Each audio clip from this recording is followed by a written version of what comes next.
Hi everyone, welcome back to my channel. আজ আমি আপনাদের জন্য একটু অন্যরকম স্বাদের আলুর দম রেসিপি নিয়ে এসেছি। এটাকে কিন্তু সাদা আলুর দমও বলতে পারেন।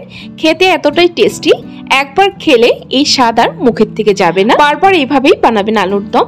তো কিভাবে তৈরি করা হয় এই আলুর দম, তো চলুন দেখে নেওয়া যাক আমার আজকের এই ভিডিওটি। আজকের এই হোয়াইট গ্রেভি আলুর দম তৈরি করার জন্য আগে একটা ভাজা মশলা তৈরি করতে হবে। এখানে আমি কড়াই বসিয়ে দিয়েছি। এর মধ্যে দিয়ে দিব 1 টেবিলস্পুন পরিমাণ গোটা জিরে, 1 টেবিলস্পুন পরিমাণ গোটা ধনে, 5টা ছোট এলাচ, 4টে লং, 1 ইঞ্চির মতো দালচিনি আর নিয়েছি 4টে শুকনো লঙ্কা। এখানে ঝালটা নিজেদের স্বাদ অনুযায়ী দেবেন। এখন মশলাটাকে ড্রাই রোস্ট করে নিতে হবে।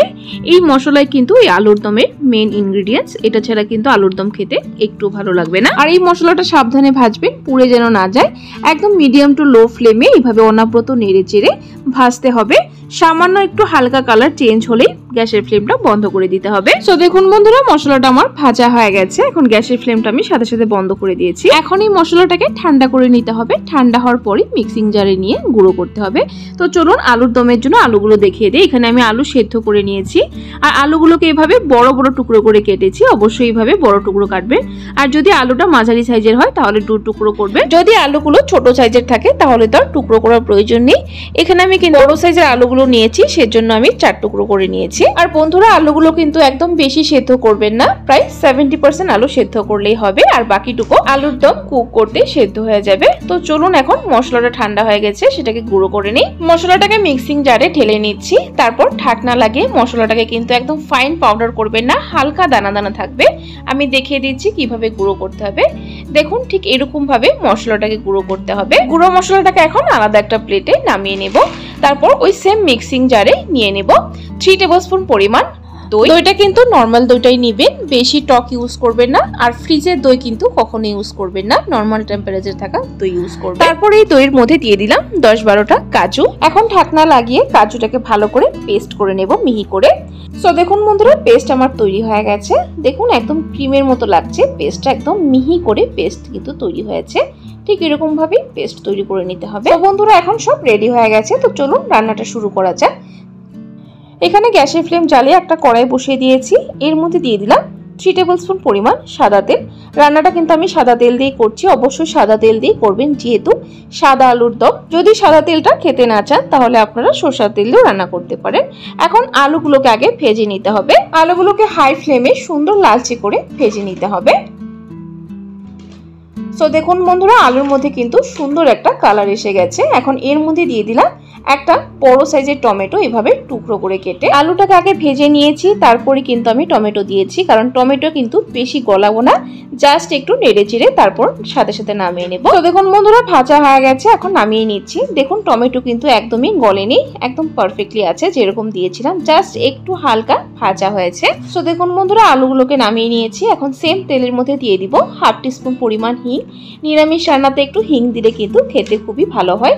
হিংটাকে দিয়ে একটু সময় নেড়ে চেড়ে তারপর এর মধ্যে দিয়ে দিলাম পেস্ট করে রাখা কাজু এবং দইটা। এই পেস্টের মধ্যে কিন্তু আমি একটু জল মিশিয়ে দিয়েছি, কারণ কাজুর পেস্ট কিন্তু জমে যায় বা ঘন হয়ে যায়, এর জন্য এর মধ্যে জল মিক্স করে তারপরে দিয়ে দিয়েছি।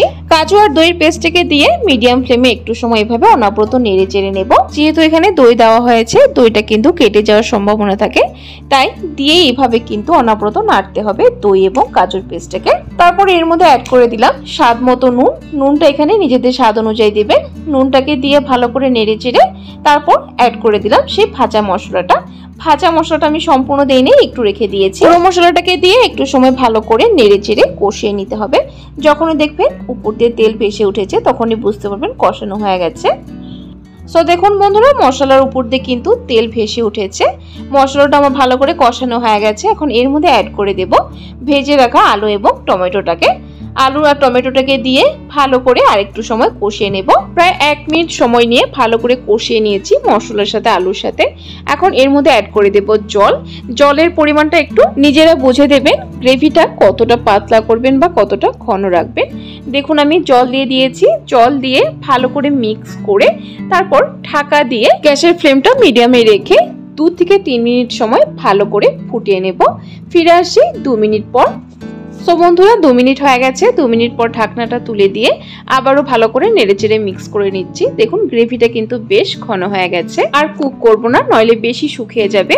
এখন এর মধ্যে অ্যাড করে দিব 1 টিস্পুন পরিমাণ চিনি। যেহেতু এখানে দই এবং টমেটো ইউজ করেছি, একটু টক ভাব থেকে যাবে, সেটাকে ব্যালেন্স করার জন্য একটু চিনি দিয়ে দিলাম। যদি অপছন্দ করেন তাহলে স্কিপ করতে পারেন। চিনিটাকে দিয়ে নেড়েচেড়ে মিক্স করে তারপর লাস্ট এর মধ্যে দিয়ে দিলাম 1 টেবিলস্পুন পরিমাণ কস্তুরি মেথি। কস্তুরি মেথিতে কিন্তু এই আলুর দমের টেস্ট দ্বিগুণ বাড়িয়ে দিবে, অবশ্যই দেবেন, স্কিপ করবেন না।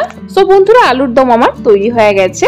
এখন এই আলুর দমটাকে একটা আলাদা পাত্রে সার্ভ করে নেব। এই আলুর দম কিন্তু ভাত, রুটি, পরোটা, ফ্রাইড রাইস, লুচি সবকিছুর সাথে খেতে দুর্দান্ত হয়। অবশ্যই একবার এইভাবে ট্রাই করে দেখতে পারেন। আশা করছি আপনাদের পরিবারের সকলেরই খুবই পছন্দ হবে। সো বন্ধুরা আমার আজকের এই রেসিপিটি আপনাদের কাছে কেমন লাগলো অবশ্যই কমেন্ট করে কমেন্ট বক্সে জানাবেন। আর যদি রেসিপিটি ভালো লেগে থাকে তাহলে কিন্তু একটা লাইক অবশ্যই দিয়ে দিবেন। আর এরকম নিরামিষ রেসিপির আপডেট পাওয়ার জন্য আমার চ্যানেলটাকে সাবস্ক্রাইব করে দিবেন।